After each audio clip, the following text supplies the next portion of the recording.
Hi there, my name is Nicholas Charles. Welcome to TNC, the channel that hopefully is going to be providing you with world-class financial information. I'm here as an accountant and I'm going to try and give you some advice on capital allowances. But before I go into capital allowances, you need to appreciate that as a business owner, you're there to focus on what you're good at. And that's running your company, that's running your business. So your focus should always be to maximize your profits. Never get into the assumption that you're going to try and save tax. Leave that and outsource that to the experts. I've seen so many business owners trying to maximize their losses because they're so scared of tax. Get out of that mindset, focus on making as much money as possible and leave it to the tax advisor to save you money and reduce your tax liability. Tax planning should be left to the experts. But having said that, as a business owner, you should know and appreciate and understand what questions you can ask from your tax advisor, tax consultant, or accountant. It's important because you're going to be a lot more proactive and you're going to appreciate your company and how your company performs substantially more than your consultant. So be proactive with your accountant. Don't expect your accountant to come out there and help you. They will help you, but they need to be pushed. And the way they're pushed is if you ask the right questions.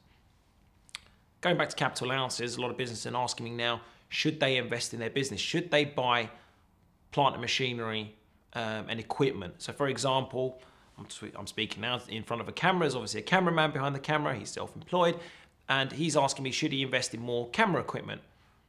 The answer to that is, well, again, take a business perspective of whether you should invest or not. That's the most important thing. If it's going to generate you the money and the income, then of course, make it a business decision. But the good thing now with the current economy and the government is that they'll allow you what is known as a 100% capital allowance on your equipment up to a certain amount, known as the annual investment allowance. So what are capital allowances? Straightforward, capital allowances are a tax deductible depreciation. The rates and the rules change year on year, so please again speak with your accountant. The good thing about the government, the one nice thing that they've given us in the recent budget is they try to induce businesses to invest in their own businesses by purchasing plant and equipment, machinery, fixtures and fittings, etc. And these attract capital allowances. So make the decision, business decision first and foremost. Does your business require you to purchase fixed assets? Will that generate you the additional income? Will it attract more clients, etc.? So make that decision first and then go speak to your accountant just to assess how much of your fixed asset investment will qualify for capital allowances.